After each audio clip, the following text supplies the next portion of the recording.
Let's get started. Good morning, everyone, and welcome to a brand new week of Learn Lounge. We're SpringPod, an early careers network, helping young people make more informed choices when it comes to their future careers. And this is Learn Lounge, a new initiative where we bring you some brilliant speakers who can inspire you, as well as industry-leading employers who will help you develop some crucial employability skills. And if you're tuning in for the first time, here's a quick reminder. You can catch up all of the sessions on demand via the website. That's learn.springpod.co.uk. My name's Joe, and I'll be hosting today's session of Learn Lounge. Just a few pointers before we start. The talk should last around 40 minutes. Please do ask questions to our guest Mona. She'd absolutely love to answer them. And remember to tag us on social media with #LearnLounge. Righty, today we've got an employability masterclass with Mona Vadher from TG Consulting. Now, the world of work is changing, and it's more important than ever for us to start building skills that can help take better control of our future. And that's why Mona is here today. Now, as part of our session, she'll be looking at the skills needed to succeed in the workforce of today. You'll discover how you can see yourself and how others will see you. And we'll take a look at how you can develop your skills and develop a plan for the summer ahead as well. It'll also focus on building your social capital and the speculative approach to job searching. This will be fun, knowledgeable, and you'll get thinking about what you can do into the future. Mona, thank you so much for being here, and welcome to Learn Lounge. Thank you. And yeah, no pressure there, Joe, but no, very excited to be here, and thank you to the team at Springboard and the Learn Lounge team, because I think what they've done is incredible in terms of producing these sessions and really making the most out of the time when we're at home. So my session is what to do now that you're not in school. And as Joe said, the world of work is changing, and actually many employers are talking about this digital skills gap, and there are jobs that are going to be automated by the mid 2030s. Actually, about 30% of the jobs are going to be automated. So it's really important to build up on that social capital, increase your networks, have that professional level experience, because it's incredibly competitive. Employers often say that young people don't have the skills to move into employment or understand how to develop these skills. So for every young person, it can be really, really hard to develop these skills if you're not getting the support from the education system, your teaching and school system, and obviously your family networks as well. So we're going to look at the skills needed to succeed in the workforce of today, and hopefully discover how you will see yourself as others see you. I'm going to look at this in three parts. We're going to focus on what transferable skills is and the global transferable skills gap. Then we're going to look at what you can do in the summer holidays to really try and build that capital and make yourself really employable. And then we're going to look at the speculative approach. So a little bit about me and TG Consulting. So TG Consulting is an independent consultancy that specialises in connecting educators, students and employers. We're the go-between, and we offer a variety of different services to education providers. And we do that through connecting, collaborating and creating really innovative initiatives. A little bit about me. So I actually started off as a scientist, really strange, but I did a chemistry degree, and then actually moved into employability skills after a couple of years, really working with young people and those that are far away from the labour market, helping them develop their confidence. I then retrained as a careers consultant and worked in universities before then moving into the social mobility space and the responsible business space and into consultancy. So I'm really excited to be here with you.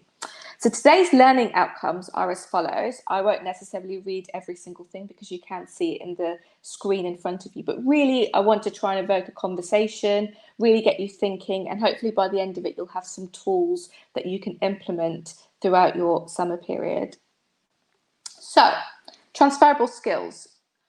As you can see, today's employers seek candidates who can perform in their jobs, but also fit into the company culture. And that's really important because essentially companies are there to ensure that they are providing a service for their clients, and therefore they want to get a really good fit. 1 in 6 employers have difficulty finding candidates with the skills they require, and that's actually quite a shocking stat. 54% of companies say the skill shortages impact their ability to serve their customers.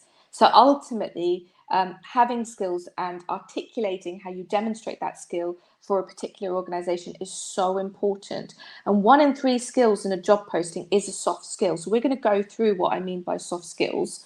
And they are sometimes referred to as transferable skills, although you can see that they have other names as well. And they're attributes that enable you to engage in meaningful interactions with others.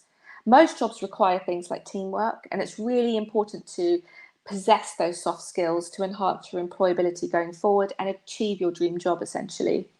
And this will help increase your productivity in your future careers, build those professional networks and those relationships, and thrive in your future jobs.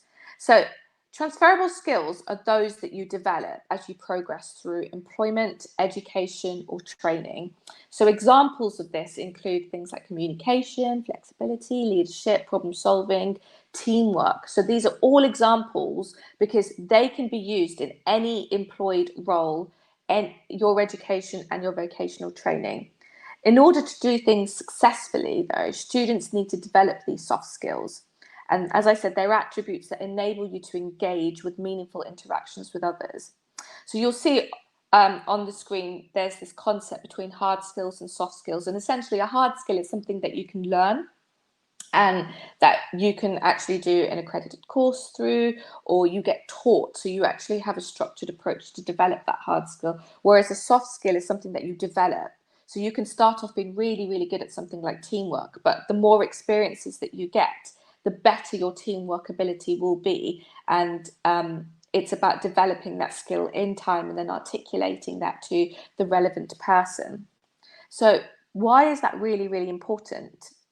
Well, it's so much more than just getting good grades. And these days, many employers want a new set of soft skills, such as commercial awareness and resilience. So you'll see that actually to complement the academic work that you will be doing at schools, whether it's your GCSEs or A-levels or beyond, you also want to make sure that you have this kind of middle branch of soft skills that you'll see on the slide.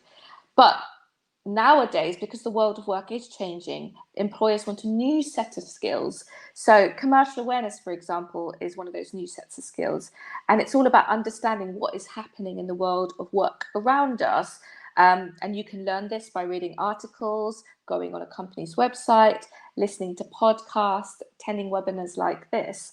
Adapting to change is another one. Now, you all have had to adapt to change quite quickly, actually, because of COVID-19. And there's changes to the school system and how you learn, and you've had to go from in-person learning within your classroom to then homeschooling, essentially. So again, adapting to change is a skill that you've all acquired, and it's about developing that.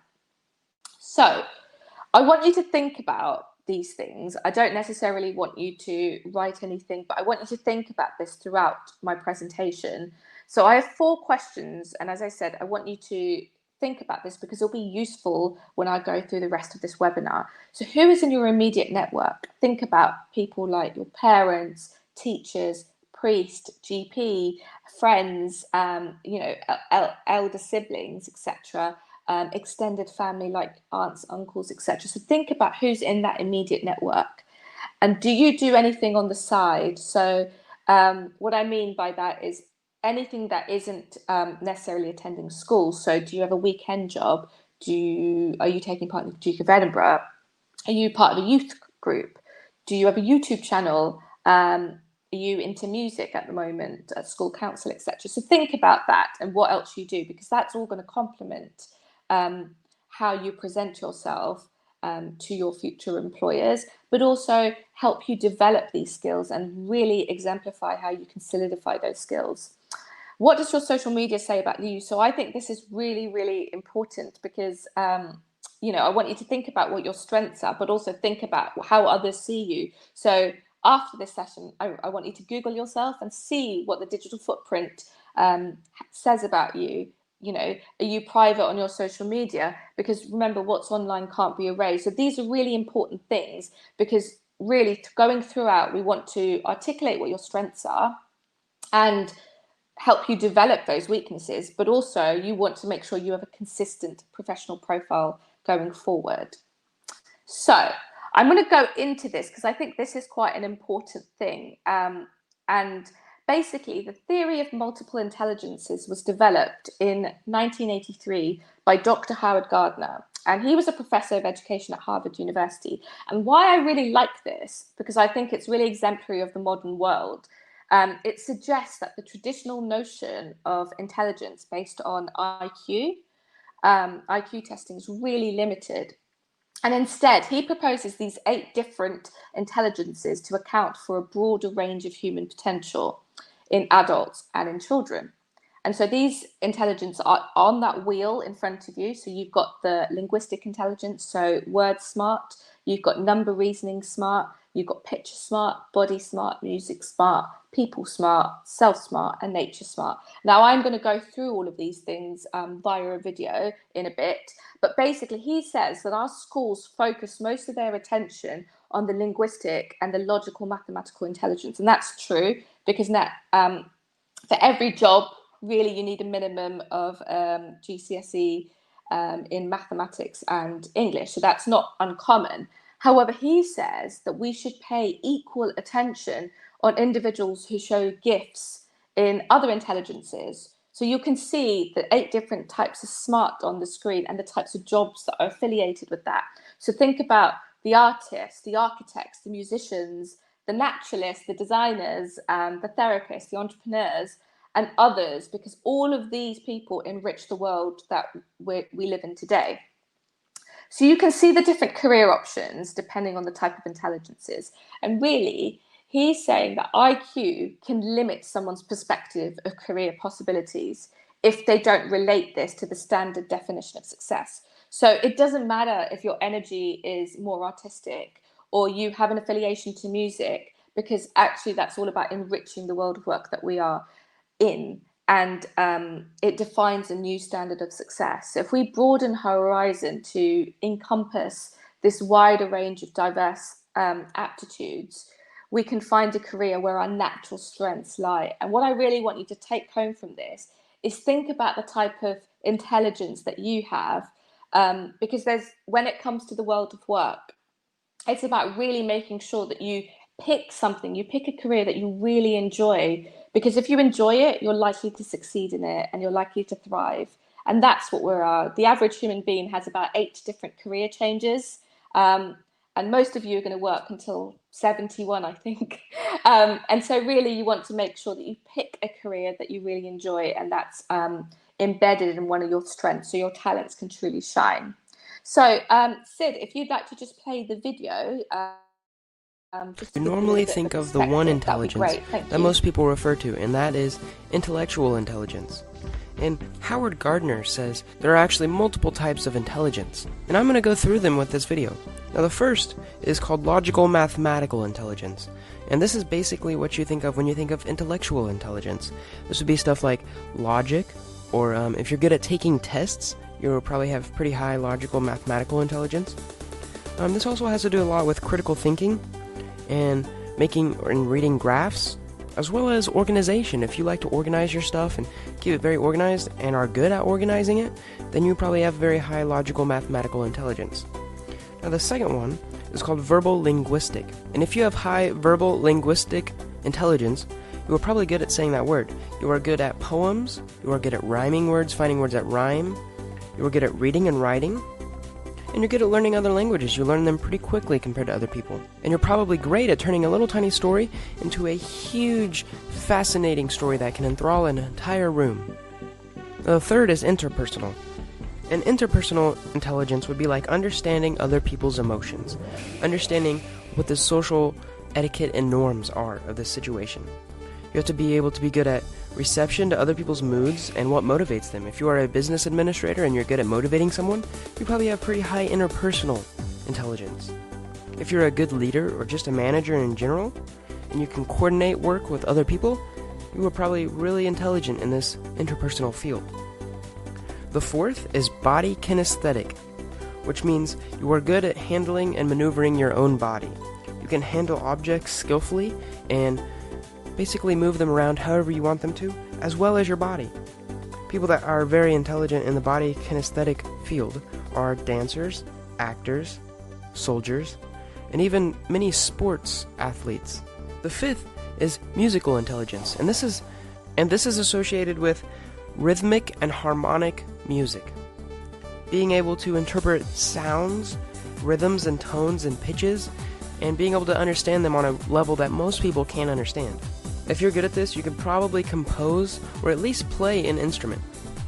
The next is visual spatial, and this is like basically how well can you visualize something in your mind's eye? How well can you think of something in your mind? And another example of this would be, how well can you get through a maze? Can you see it in your mind's eye where you're at in the maze or a cornfield? And Gardner went so far as to say that this could even be used as to judging distances, or how well can you read a map? And the next type of intelligence is called intrapersonal intelligence, and this is different from interpersonal intelligence. Intrapersonal intelligence is more about how you understand yourself. Are you self-aware? Do you know what feelings you are feeling, what emotions go through your mind when you're in certain situations? How well can you control your thoughts and actions and feelings in general? Do you know your strengths and weaknesses? And the last, which came out a couple years after Howard Gardner came out with his multiple intelligences theory, is called natural intelligence, naturalistic intelligence. And this has to do with being able to recognize stuff in the real world. Basically, flowers and trees and anything that's living. Hunters and fishermen are pretty intelligent in the naturalistic field. So are chefs and botanists that can grow plants. And basically anyone that is learned in any biological science is pretty intelligent in the naturalistic field. Anyways, my next video is going to be on how you can improve these, how you can become a better person through improving each one of these single intelligences to become a better human being, a smarter, a more intelligent being. I hope you learned something from this video, and I hope you enjoyed it. If you Great, thank you so much for that. So really that video kind of articulated these 8 types of intelligences and the types of careers that you can do, but also what your preference is in terms of kind of where your energy is, because your talent is likely to shine. What I will say is that there isn't one type of intelligence that fits all. You can have multiple intelligences, but it's kind of where your significant proportion of those intelligences lies. So for example, I'm more mathematically minded and quite a logical person, but actually I'm quite picture smart as well. I'm quite a good visual learner. So I can still have those multiple intelligences, but I have a stronger affiliation to one than I do the other, and that's fine. So if we move on, I've got a little poll for you, and Joe did mention that we've got a poll coming through. It'll be good if you can just start reflecting on kind of what type of intelligence you think you are, or at least where you find your strength and energy. So if you can click on that and submit it, that'd be great. There you go. So they should be on the screen for you now. Which one are you? Are you self-smart, word smart, logic smart, people smart, nature smart, picture smart, body smart, and music smart? In the meantime, while everyone is sending in their responses, which should be appearing on the screen in front of you now, just a question that's come through for you, Mona. 739 asks, how can I develop my soft skills, and are there any professional courses or classes that would help me to develop them?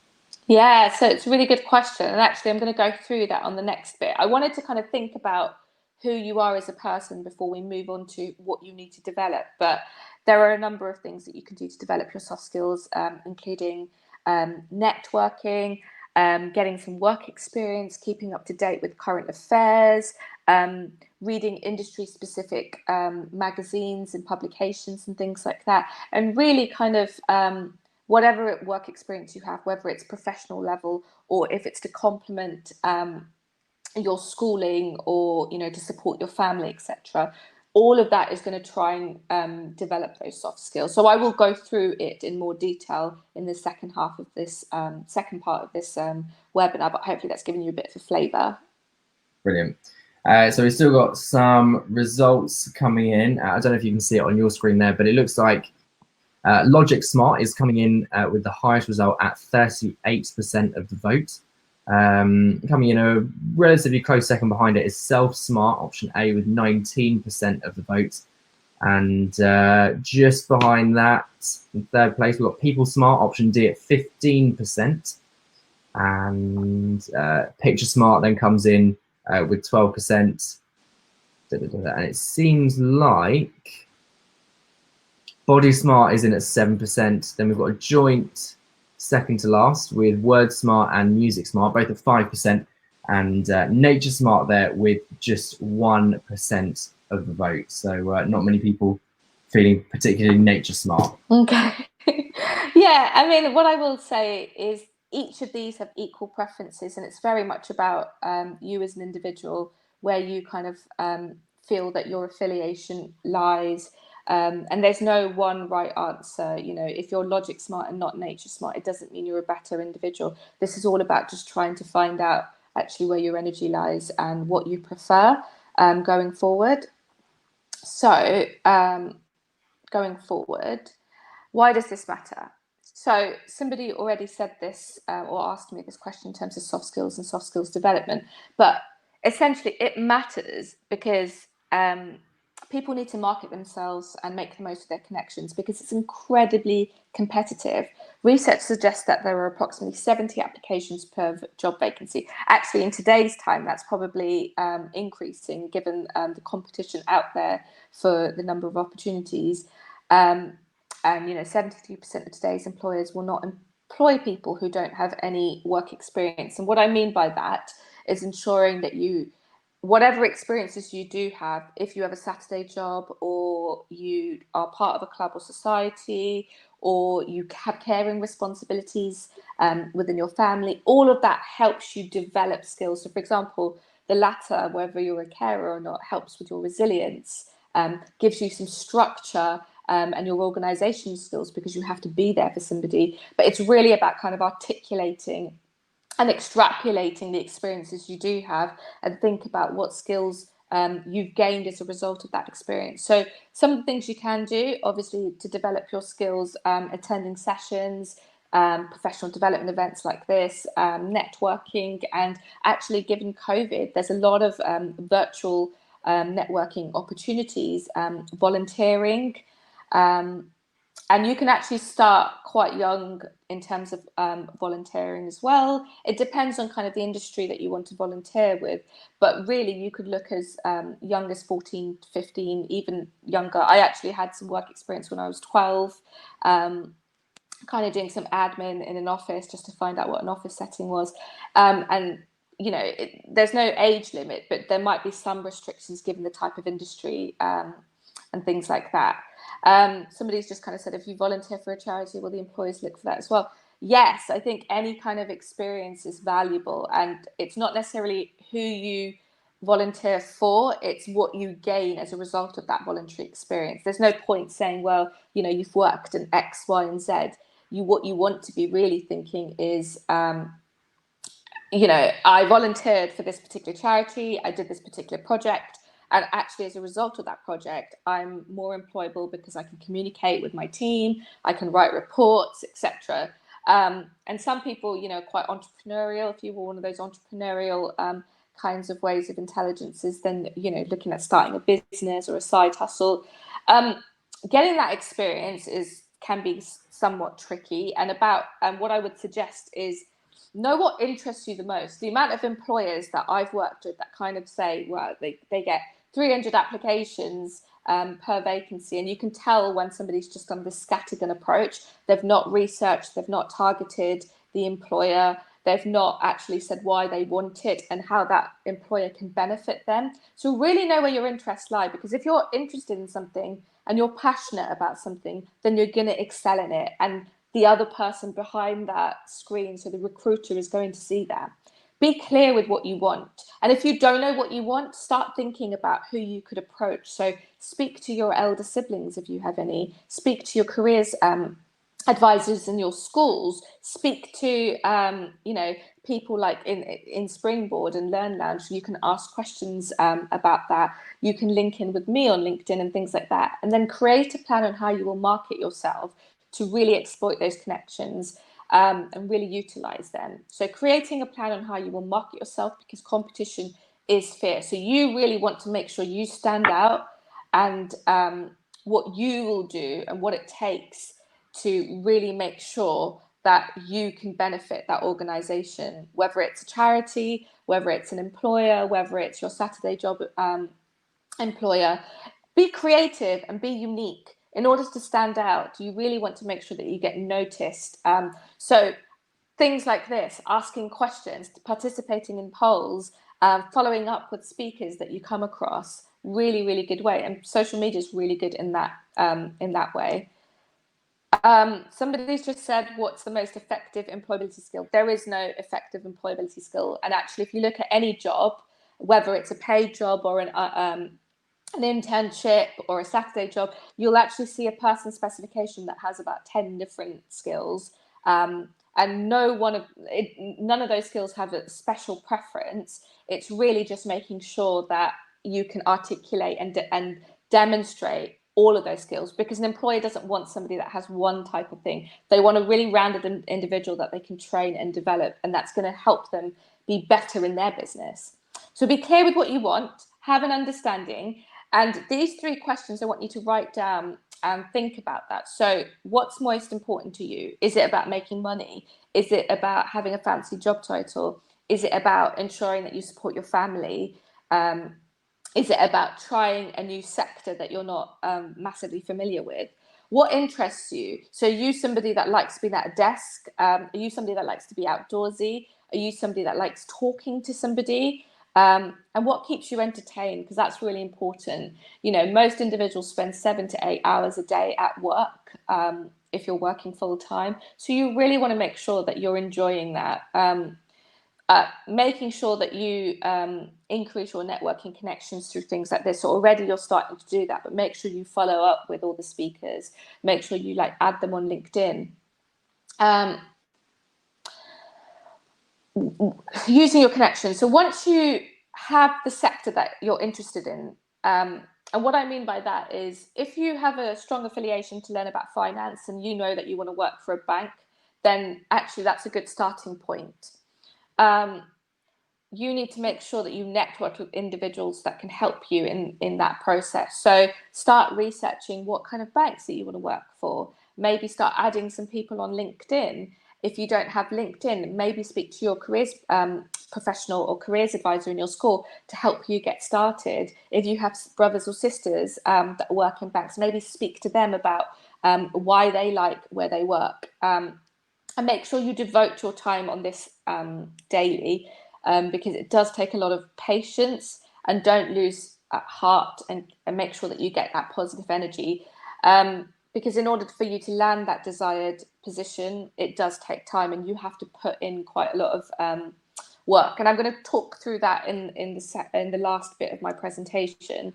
Some of the things to consider. So again, make sure you think about who is in your immediate network. We all have people in our inside circle. So just think about that. You've got family, you might have your teachers, you might have professionals like myself and others in this space.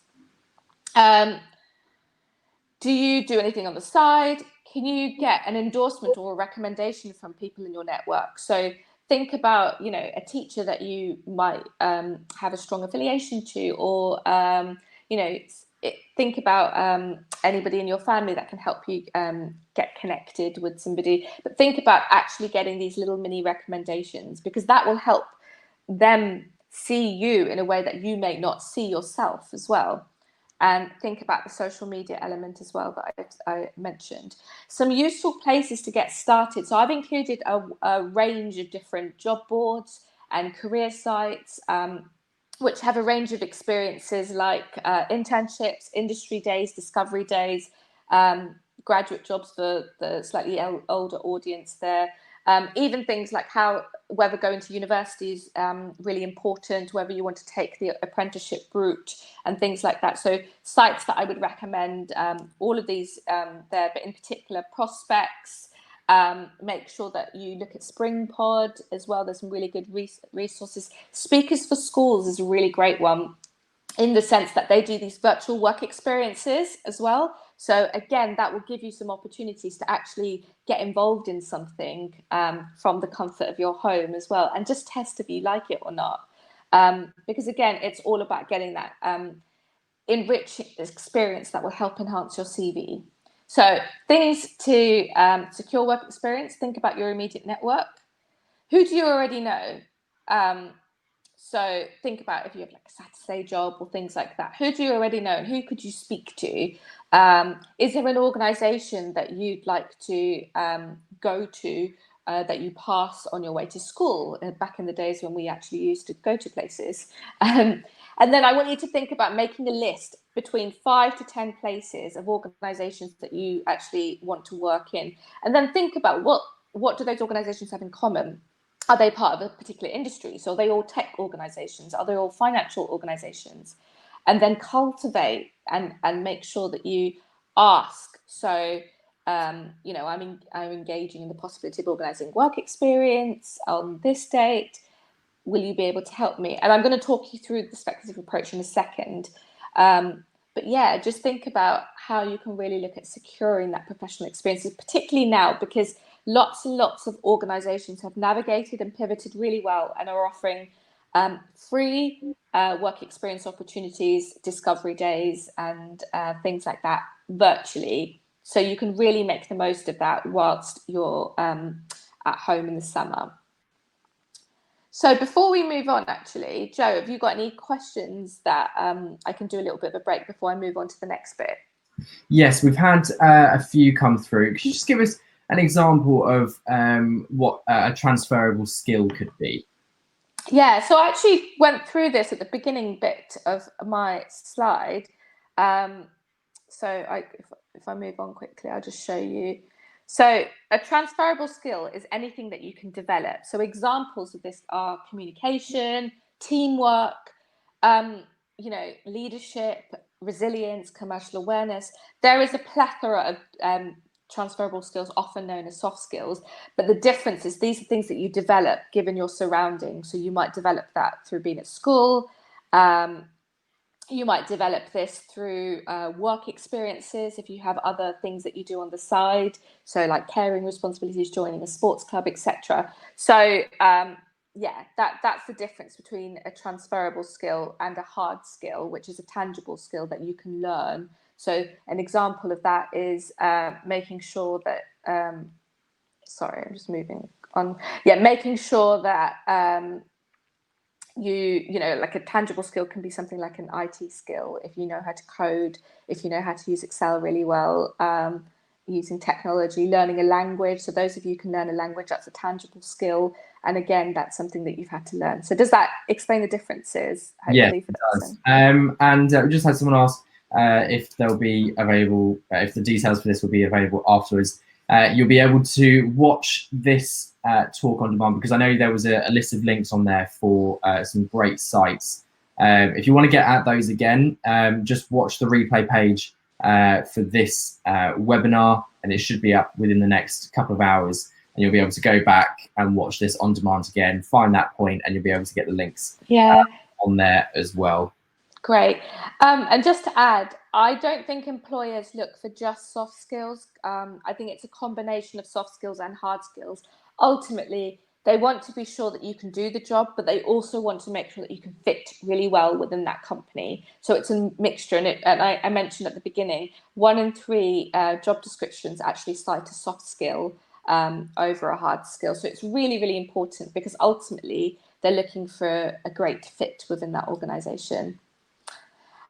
Great. So the percentage of jobs that are publicly advertised, and I really want to talk through the speculative approach because I think it's so important, and that's why I want to reinforce this idea about making sure that you know who's in your network, because actually only 60 to 70% of jobs are actually advertised. So word of mouth and networking is incredibly key, and that's because it costs quite a lot of money to advertise it. Sometimes people want to see, employers want to see what's out there, and want to get a diverse range of talent in. They don't just want to employ the same individual, so they're not likely to, pay hundreds and thousands of pounds really advertising this specific journal if they want to get a diverse range of candidates and a diverse range of skills. So some of the jobs could be word of mouth, networking. Actually, I have a colleague and she's never applied for a job in her entire life. And most of that is basically she's done such a great job in the jobs that she's had that she gets little recommendations from them. And then they help her land her next job. So really, it is about making the most of that opportunity. So if you are doing a Saturday job, or if you're lucky enough to have an internship and things like that, make sure that you don't just finish there. Ask for feedback and get them to do a little recommendation for you. Some people go to specialist recruitment consultancies, headhunting as well, internal recruitment. So again, I mentioned that organizations really want to attract people they can develop and help them thrive. So there will be opportunities for internal promotion going in. Social media, so Twitter is actually the #1 place for jobs to be advertised because it's free. They can be really short and succinct. And actually loads and loads of people use Twitter. LinkedIn is also another professional jobs board. But social media is a free way of advertising jobs. And actually there's a job site called Tweet My Jobs, which do just that. They advertise lots just through Twitter and recommendations. Sometimes an employer might be stuck as to who they want. So they might ask people within their industry or ask people within their organization what would be, who would be a good fit? Do they know anyone?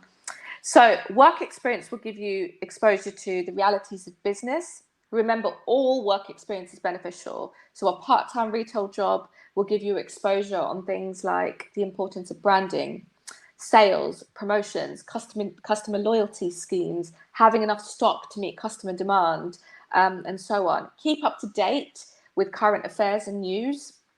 So read the business section of newspapers, watch news programs, listen to business podcasts or radio programs. So, for example, The Bottom Line or The Business on Radio 4. Read industry-specific magazines. So Marketing Week, if you're interested in marketing, The Lawyer, New Scientist. Newspapers like The Guardian, Financial Times and The Independent are full of industry information. And if you're interested in things like, want to be a teacher, then read the Times Educational Supplement.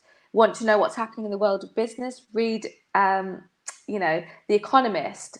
If you're interested in digital technology, read Observer Tech Monthly. And a lot of these publications have a free version that you could access online, or you can subscribe to them, or you'll check with your school because they might be already subscribed to them. And then network online and in person. Ask people working in the area what they feel are the key issues affecting their businesses, or what they see as the main challenges. Do they belong to any LinkedIn groups that you can join? Follow the company on Twitter or LinkedIn or Facebook for a more informal perspective. So you can, an informal perspective that will complement what's already on the website. Do the companies have videos on YouTube, or, has somebody been associated with them to give them a TED talk? So think about that. And research doesn't have to be just reading. You can really look at and capitalize on your visual preferences as well. So the speculative approach, essentially, this is an opportunity that isn't advertised. And the key thing about a speculative approach is you have to make sure that you know the industry and the organization you want to work for. So it might be, earlier on I said make a list of 10 different places. It might be that you really want to work for Google, for reasons that you might want to. You want to work for Google, but they don't have a job there for you just yet. So make sure you research the industry that organization is part of. Search for suitable organizations other than the one that you want to apply for that might be within that industry, and then pull together a speculative application. I'm going to go through those tips in a second. The good thing about a speculative approach is that you can also follow up for feedback. So where you may not have a job description that says this is the kind of candidate we want, with a speculative approach, it's very much about your passion for wanting to work for that organization. So understand what they do, why they do it, where are they based? Do they have a London base? Do they have a national base? Do they have an international base?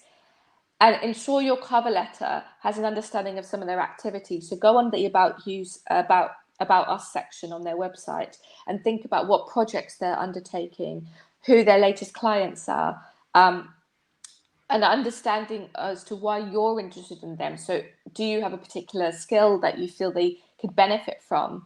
Relevant skills that you could offer them and things like that. And I've included a link of an example speculative letter that you could click on and download and look at tweaking.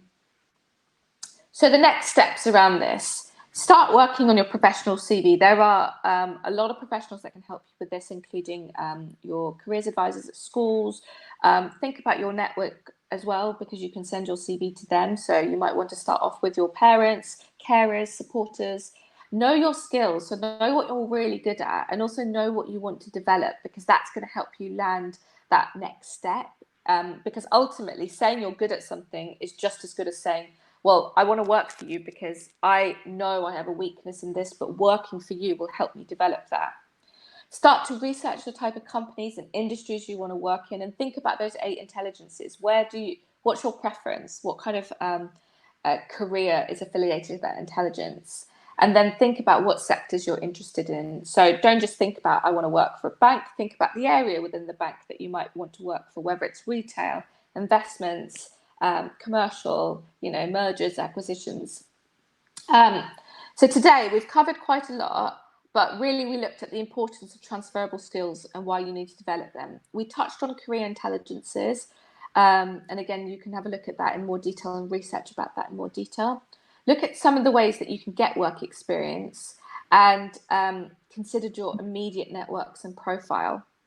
And then finally, looking at the hidden job market, so tackling this speculative approach for jobs that aren't actually advertised, but you know that you want to work for that particular organisation.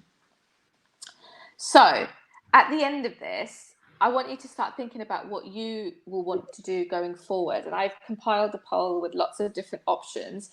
Click on that. It might be all of the above. It might be starting on one thing, so it could be your network, or exploring what sectors are interested in you, that you have an interest in.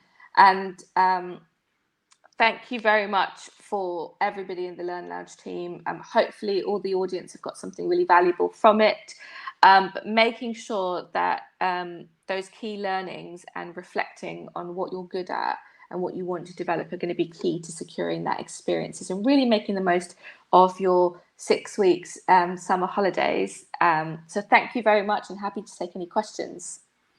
Mona Vadher from TG Consulting, thank you ever so much for that talk. Really, really appreciate it. We did get through a lot today. That poll is currently up and running. So if it's popped up on your screen, which it should have, make sure you let us know what it is that you're going to be doing next. You're going to be making a note of your immediate network, exploring different career sectors that interest you, start finding out about your options, make a list of companies that you wish to work for, polishing your CV, get some work experience, develop your skills, or all of the above. While everyone is answering that poll, we've had some quite a lot of questions come through for the Q&A. I know we're really quite tight for time, so we'll get through probably 3 of the most upvoted questions. And then Mona, if it's okay with you, we'll send you the rest of the questions just to have a look through as well. And the answers to the questions that we don't manage to get around to answering today will appear on the replay page for this webinar. So check back in a couple of days' time, and Mona will probably have answered your question if we don't get around to answering it today. First things first, Guest 137 has asked, do you find that more employers are looking for soft skills over hard skills, because hard skills can essentially be trained on the go? No, I mean, I think I answered this a little bit earlier anyway, but I think it's a combination of both. Yes, you need hard skills to kind of show and demonstrate that you've learned something. So whether that's doing a course or learning a language, but ultimately, as I mentioned, employers are really looking for a good fit and somebody that they can develop and somebody that will thrive in that organization. So it is a combination. And I would say about 60 to 70% of a job description tend to be soft skills, and the rest a qualification. So if you look at a typical job description, you have qualifications and experience, which is valuable, but then the rest is transferable skills that they need in order to make their business thrive. Guest 616 has asked, how do employers assess the multiple intelligences? So employers, apologies, there's a bit of confusion. The multiple intelligences isn't something that employers tend to use, really. This is more of a tool to get you thinking about kind of where your strengths are. And I wanted you to think about it beyond the typical kind of IQ level, because IQ isn't the sole measure of how smart you are. You could be gifted in other ways. So employers don't tend to use that as a measure. It's more about if you know what your natural inclination aligns with, then you're likely to be more successful when choosing an industry or a role. So it's mainly to get you to start self-reflecting on what your preference is and actually what kind of person you are, because each intelligence is aligned to a particular type of job, and people tend to thrive if they have a type of intelligence. Guest 729 asked a question that I think you answered earlier about if you volunteer for a charity, will the employers look at that as well? And you said yes, very much so, didn't you? All experience is good experience. Perfect. Guest 142 has asked, I'm stuck between choosing whether to go to university or doing an apprenticeship. What do you think? That's quite a tough question. Since I went to university, what I would say to that individual is, if you're stuck between both options, like both options are good, because ultimately, most jobs require a degree or they need some level of experience, and both of those options allow you to do that. I would then encourage you to either make a list of pros and cons of each thing. There are lots of different resources out there in terms of the benefits of an apprenticeship versus going to university, and vice versa. Start making a list of pros and cons for you, what's going to suit you, and what you're going to thrive in, and then perhaps take that list to your careers advisor or a teacher to really talk about that, because some people are practical and prefer learning on the job, and an apprenticeship's really great for that because you get to have first-hand experience almost from day one. Some people prefer getting that theoretical stuff and then breaking down the level of experience that you get, which you might do whilst at university. So it's a preference for you. There's no right or wrong path, but just make sure that you take a path that is going to, help you thrive and develop. So make that pros and cons list is a good starting point. Could you just define what headhunting is for everyone? Yeah, sorry. So headhunting is essentially like a specialist recruitment campaign. So essentially they, for a particular industry or a particular role, particularly at a senior level, a headhunter might be called, and a headhunter is usually somebody that goes and seeks candidates on behalf of that organization with a cost attached to it. So they'll pay a specialist recruitment agency or a specialist headhunter that has experience on hiring people from a particular field. Usually it's at the senior level, not so much at the kind of exploratory junior level. But so for anyone who's watching, if you're a football fan, it's kind of the equivalent of being scouted. Yeah, exactly. Great analogy. Scouts being sent out to watch players at other football matches, and then if they like them, they'll then feed them back and hopefully get a job out of that. Right, we've got time for just one more question. Apologies to everyone because we know that there have been a lot of questions, but like I said, we'll hand them over to Mona as well. You said volunteering counts as work experience. Absolutely, yes. What did you do for your work experience? Final question from 729. Okay. Oh God, I did quite a lot. I was quite lucky because both my parents didn't have professional level experiences, so I didn't really know what I wanted to do. But I was lucky to be told, right, you have to work really hard and make sure that you do a good job and really ask for feedback. So my first experience was when I was 12, as I mentioned. I worked in an office for 2 weeks just to find out what that was, doing some admin. And that helped me land a job over the summer when I was 17 going on to 18, just before going to university. And that was again doing like a project coordinator role for Student Finance England, as it was before that. So the people that kind of look at calculating my tuition fees. Yeah, exactly, your tuition fees. But then when I did my degree, as I said, I did a chemistry degree. So I then looked at getting some experience affiliated with my degree, and then, you know, kind of falling into different options that made me realize, okay, I don't want to be in a lab. I want to kind of be in front of people. I want to help people. I want to speak to people. And that's how I kind of fell into employability. Oh, nice. Well, looking at the results from that poll, all of the above has come out as the highest result with 36%. Okay. But then just behind that, in second and third place, we've got exploring different careers, sectors that interest you is at 19%. And getting work experience is next after that with 17%. So it seems like quite a lot of people know exactly in which direction they would like to go. Mona, fantastic. Thank you so much for joining us this morning. It's been absolutely fantastic to have you, and it's been a really interesting session as well. It's been great finding out about some of the activities that we can do to start improving our employability skills right now. That's everything from us today. Thank you all so much for joining us. Don't forget to tune in tomorrow afternoon, where we'll be in conversation with George Pritchard from Defected Records, who'll be telling us more about how he got into the world of music. We'll see you all then. Enjoy the rest of your day. Take care. Bye-bye.